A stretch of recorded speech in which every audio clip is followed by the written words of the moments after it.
In one of his first acts as commander-in-chief, President Obama signed an executive order banning enhanced interrogation techniques in fighting terror.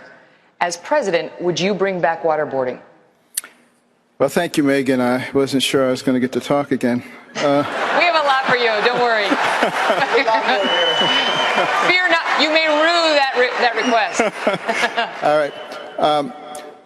You know, what we do in order to get the information that we need is our business. And I wouldn't necessarily be broadcasting to everybody what we're going to do. You know, we've gotten into this mindset of fighting politically correct wars. There is no such thing as a politically correct war. And the left, of course, will say Carson doesn't believe in the Geneva Convention. Carson doesn't believe in fighting stupid wars.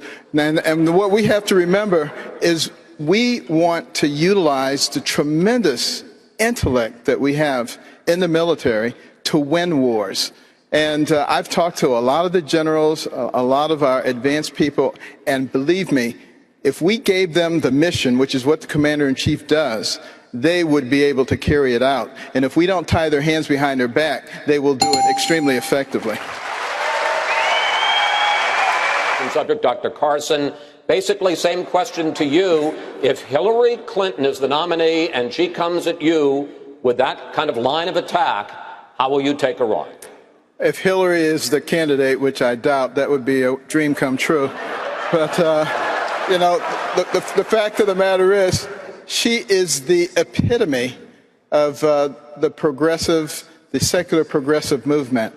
And she counts on the fact that people are uninformed, the Alinsky model, taking advantage of useful idiots. Well, I just happen to believe that people are not stupid.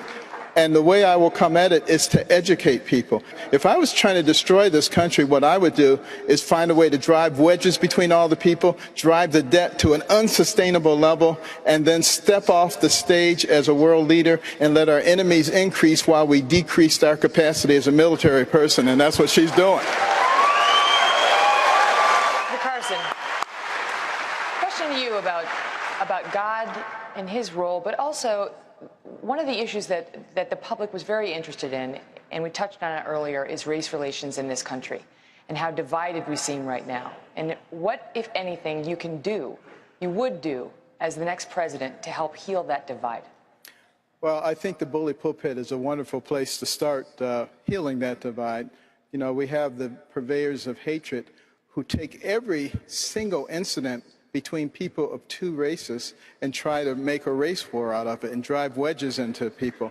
And this does not need to be done. What we need to think about instead, you know, I was asked by an NPR reporter once, why don't I talk about race that often? I said, it's because I'm a neurosurgeon. And she thought that was a strange response. And I said, you see, when I take someone to the operating room, I'm actually operating on the thing that makes them who they are. The skin doesn't make them who they are. The hair doesn't make them who they are. And it's time for us to move beyond that because, you know, our strength as a nation comes in our unity. We are the United States of America, not the divided states. And those who want to destroy us are trying to divide us, and we shouldn't. Well, I haven't said anything about me being the only one to do anything, so let me try that. I'm the only one to separate Siamese twins.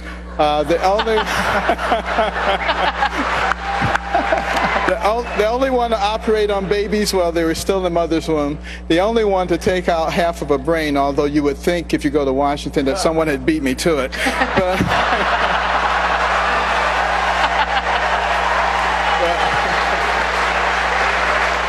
But I'm very hopeful that I'm not the only one who's willing to pick up the baton of freedom, because freedom is not free and we must fight for it every day. Every one of us must fight for it because we're fighting for our children and the next generation.